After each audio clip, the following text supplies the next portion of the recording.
लगी। एक दिन विवाह के योग्य सबरी हो गई। सबरी ने देखा कि पिताजी बहुत से पशुओं को लेकर के आए हैं। उन पशुओं को आंगन में बांध दिया।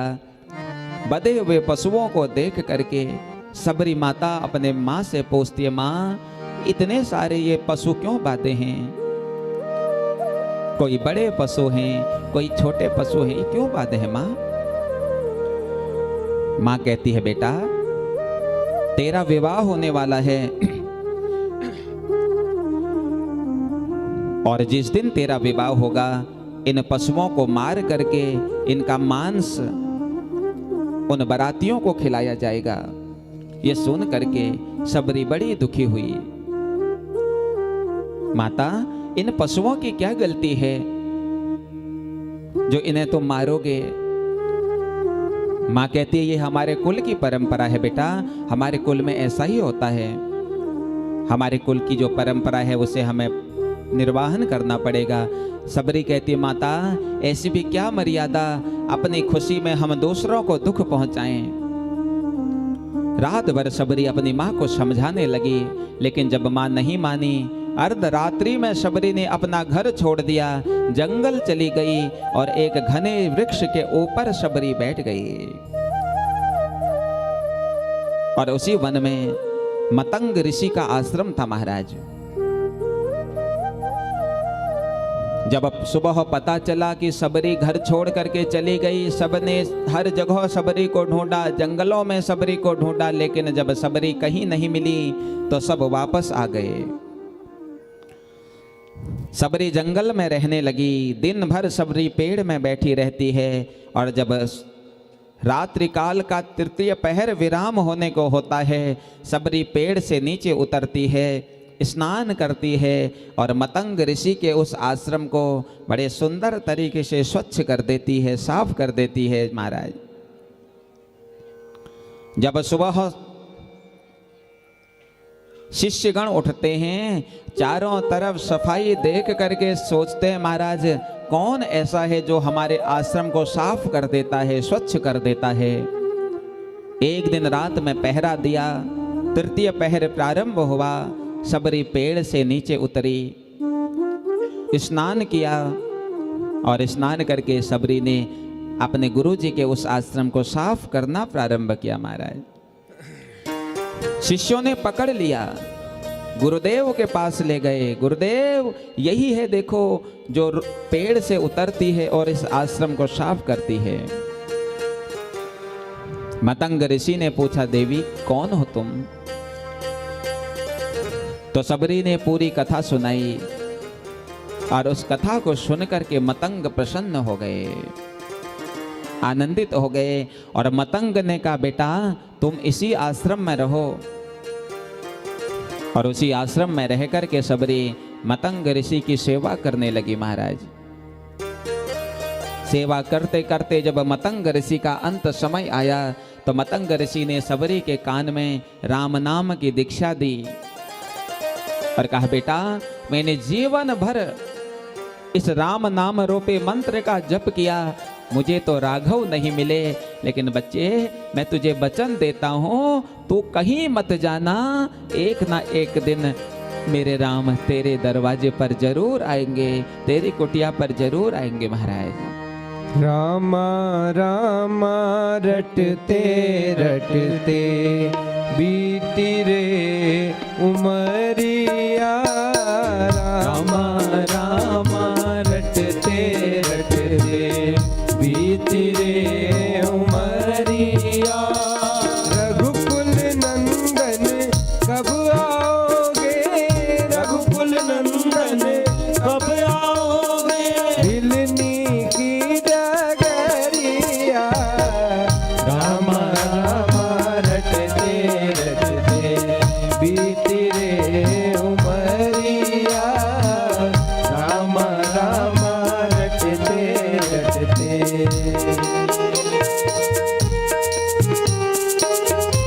जपने लगी सबसे राम राम सबरी। जय हो।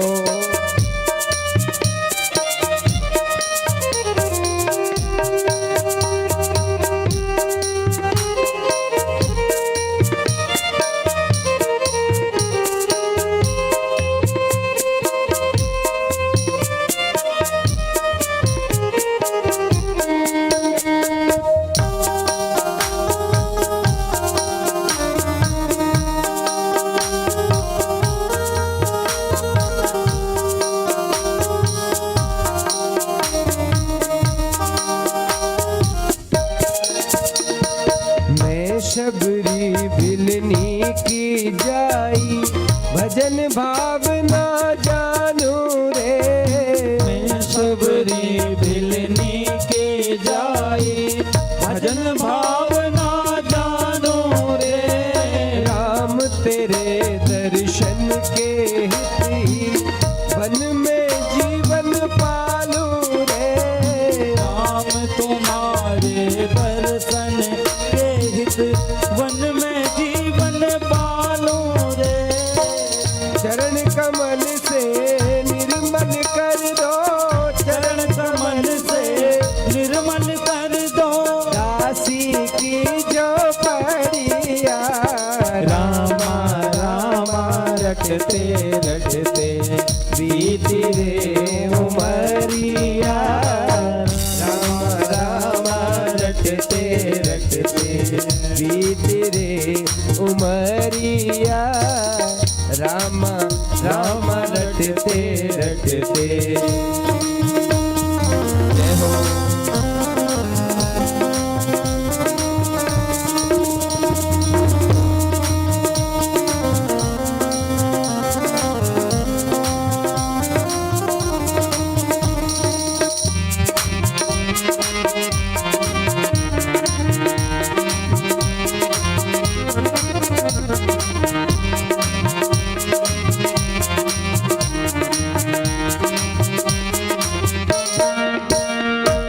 रोज सवेरे वन में जाकर फल चुन चुन कर लाऊंगी।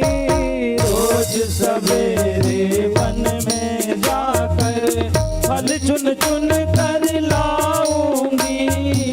अपने प्रभु के सन्मुख रख के प्रेम से भोग लगाऊंगी।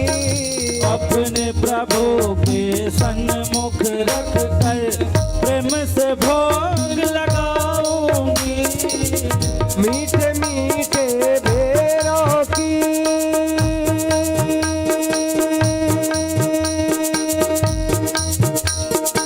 हेरा,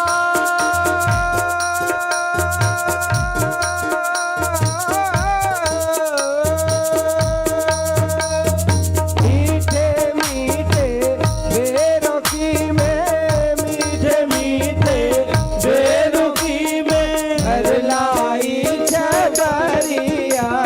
रामा रामा रटते रटते बीती रे उमरिया। रामा रामा रटते रटते बीती रे उमरिया। रामा रामा रटते रटते, रामा रामा रटते रटते, रामा रामा रटते रटते बीती रे उमरिया। धीरे धीरे अवस्था व्यतीत होने लगी महाराज। गुरुदेव ने कहा है सबरी, जरूर तेरे दरवाजे पर, तेरे कुटिया पर राम आएंगे। गुरु बातों में विश्वास हो गया, जरूर आएंगे महाराज। 11 वर्ष की अवस्था से सबरी इंतजार करने लगी। धीरे धीरे सबरी बूढ़ी होने लगी महाराज। लोगों ने कहा सबरी अब नहीं आएंगे, अब तो बूढ़ी हो रही है, तो कितनी प्रतीक्षा करेगी। सबरी कहती है मैं शरीर से बूढ़ी जरूर हो गई हूं, लेकिन मैं मन से बूढ़ी नहीं हुई हूं। संसार अगर कहता कि प्रभु आएंगे, अगर नहीं आते तो एक बार मैं मान लेती प्रभु नहीं आएंगे, लेकिन मेरे गुरुदेव ने कहा है प्रभु आएंगे तो जरूर आएंगे महाराज, क्योंकि गुरु बातों पर विश्वास होना चाहिए। आज हम पूजा भी करते हैं, पाठ भी करते हैं, मंदिर भी जाते हैं, लेकिन हमें विश्वास नहीं होता महाराज। जब तक विश्वास न होना तब तक कोई भी काम करोगे वह सफल नहीं होता। और जिस दिन प्यारे तुम्हें विश्वास हो जाएगा तो वह निश्चित फलीभूत वह काम हो जाता है। इसलिए विश्वास करो महाराज। गुरु अगर जो बातें तुम्हें बताता है वह तुम्हारे कल्याण के लिए बताता है। गुरु बातों पर विश्वास था, जरूर आएंगे प्रभु, जरूर आएंगे। इंतजार में बैठी है। इंतजार करते करते 80 वर्ष शबरी को हो गए। रोज सुबह उठती है, स्नान करती है और स्नान करके पहले अपनी उस कुटिया को साफ सुथरा करती है महाराज। फिर जंगल जाती है और जंगल जाकर के उन कंदमूल फलों को तोड़ करके लाती है। लोग कहते हैं शबरी ने भगवान को जूठे फल खिलाए। अरे वह भक्त थी, वह प्रभु को जूठे फल नहीं खिलाती थी महाराज। शबरी क्या करती थी? शबरी जंगल जाती थी और एक जिस पर बेर लगे होते थे उस बेर के पेड़ की परिक्रमा करती और चारों तरफ से एक एक बेर तोड़ करके चख लेती थी महाराज। और जिस झाड़ी के बेर ज़्यादा मीठे होते उसी झाड़ी के बेरों को शबरी एक टोकरिया में रख लेती महाराज। रोज आंगन सजाती। और एक दिन क्या हुआ? शबरी देखी राम गृह आए, मुनि के वचन समुझिय भाए। सरसी देखी राम गृह आए, मुनि के वचन समुझिय भाए। शबरी ने देखा कि कोई आ रहा है, क्योंकि इंतजार करते करते आंखों की रोशनी कम हो गई है महाराज। देख रही है कोई आ रहा है और देख रही है कि एक नहीं दो आ रहे हैं वो। फिर सोचने लगी, अरे मेरे गुरुदेव ने कहा था आएंगे, देखो आ गए। इतनी प्रसन्न नहीं है शबरी कि प्रभु आए हैं। शबरी प्रसन्न है कि मेरे गुरुदेव ने कहा था आएंगे, तो आज आ गए। गुरुदेव के वचनों के आधार पर मुनि के वचन समुझ जी जाए भाई। आज मेरे गुरु के वचन सिद्ध हो गए महाराज। और शबरी जब प्रभु आए ना, शबरी देख रही है कि ये प्रभु ही हैं या कोई और हैं। क्योंकि गुरुदेव ने कहा था कि शबरी जब आएंगे तो कैसे होंगे? सरसीज लोचन बाहो विशाला, जटा मुकुट सिर वनमाला। सरसिज लोचन बाहु विशाला, जटा मुकुट सिर वनमाला। तो 5 लक्षण बताए हैं महाराज। सरसिज लोचन, बोले कमल के समान नेत्र होंगे। सरसिज लोचन, बाहु विशाला, अजान बाहु होंगे महाराज। जटा मुकुट उर वन बनमाला। आहा, सरसिज लोचन होंगे, कमल के समान नेत्र होंगे, बाहु विशाला, लंबे भुजाएं होंगी महाराज, घुटनों से नीचे तक हाथ होंगे, अजान बाहु होंगे महाराज। और जटा का मुकुट बनाया होगा, जटा मुकुट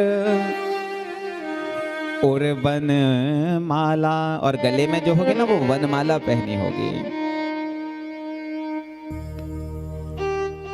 और महाराज अकेले नहीं आएंगे, श्याम गौर सुंदर दो भाई, शबरी परी चरण लपटाई। और शबरी अकेले नहीं आएंगे, बोले श्याम गौर सुंदर दो भाई, 2 आएंगे।